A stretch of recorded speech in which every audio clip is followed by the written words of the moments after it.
मेरी नजर गई, ओ पेशे से डॉक्टर थी, ओ दिल में उतर गई। तो शादी की पहली रात ही ये हादसा हुआ, किडनी उड़ा के मेरी ओ जाने किधर गई।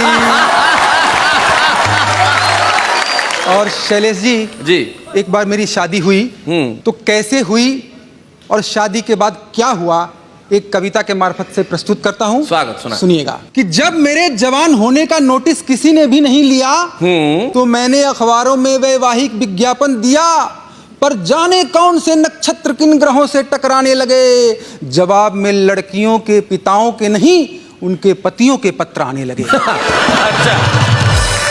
कि मेरी लेकर जाओ। खैर पता नहीं कैसे अगले हफ्ते एक पहलवान जी ने अपनी लड़की के लिए मेरे पिताजी से संपर्क साधा। बोले दूर हो जाएगी लड़के की सभी बाधा।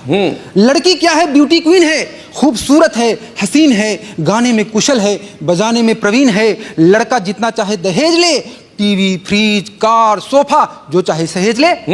और पहलवान की बेटी है तो क्या खाली हाथ आएगी, अरे सास ससुर के हेल्थ के लिए एक भैंस भी साथ लाएगी। अच्छा, भैंस भी साथ लाएगी।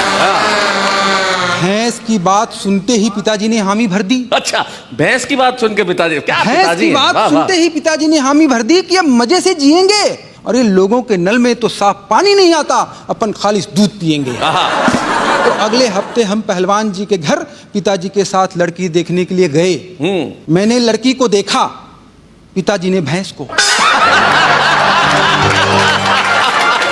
क्या बात है। मैंने लड़की को देखा, पिताजी ने भैंस को। दोनों में कोई अंतर नहीं था जी। आवाज दोनों की अच्छी थी। आंखों पे पट्टी बांध ले तो पता लगाना मुश्किल था कि लड़की गा रही है या भैंस रंभा रही है।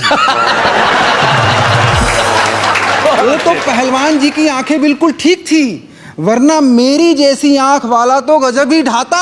अरे भैंस को तो जा बेटी कहकर घर में भेज देता, लड़की को तबेले में बांधाता। लड़की मुझे पसंद आ गई और भैंस पिताजी को भा गई। परिणाम स्वरूप अगले ही महीने दोनों हमारे घर आ गई। अब शादी के बाद की क्या बताऊं, पिताजी ने तो गजब ही कर दिया। अच्छे अच्छे लोग उनसे कुछ कह नहीं पाते थे। अरे मेरी बीवी को कोई काली कह दे तो कह दे, उनकी भैंस को सांवली कह दे तो बिगड़ जाते थे। अच्छा, क्या बात है। और भी गजब हुआ भाई, कुछ दिनों बाद पत्नी मायके जाकर अपनी मम्मी को भी साथ ले आई। मैंने कहा पिताजी ये पत्नियां मम्मी को साथ क्यों ले आती है? पिताजी बोले बेटे मुसीबत कभी भी अकेले थोड़े ही आती है। बेटे मुसीबत कभी भी अकेले थोड़े ही आती है, अब तो तेरे जीवन का रंग ही बदल जाएगा और 25 साल बाद बहू कैसी दिखेगी ये सासू जी को देखकर अभी से पता चल जाएगा। क्या बात है। यार दोस्तों की क्या बताऊं कि किस तरह सताते, घर आते, चाय पीते, बिस्किट खाते और मुझसे कहते भाभी जी वर्ल्ड का 8वां वंडर है। मैं क्या कहता कि ये मेरे लाइफ का सबसे बड़ा ब्लंडर है। एक तो पीछे ही पड़ गया, बोला why did you make this blunder? I said to test the thunder. अब ये तो पता था कि लड़की गाने में कुशल है, बजाने में प्रवीण है, पर ये क्या पता था कि इस तरह से सताएगी मुझको। अरे गाएगी तो कभी कभार सुबह शाम बजाएगी मुझको। क्या उधर पहले साल भैंस ने दूध दिया ज्यादा, दूसरे साल हो गया उसका आधा, तीसरे साल की बात ही निराली है, भैंस ने दूध नहीं देने की कसम ही खा ली है।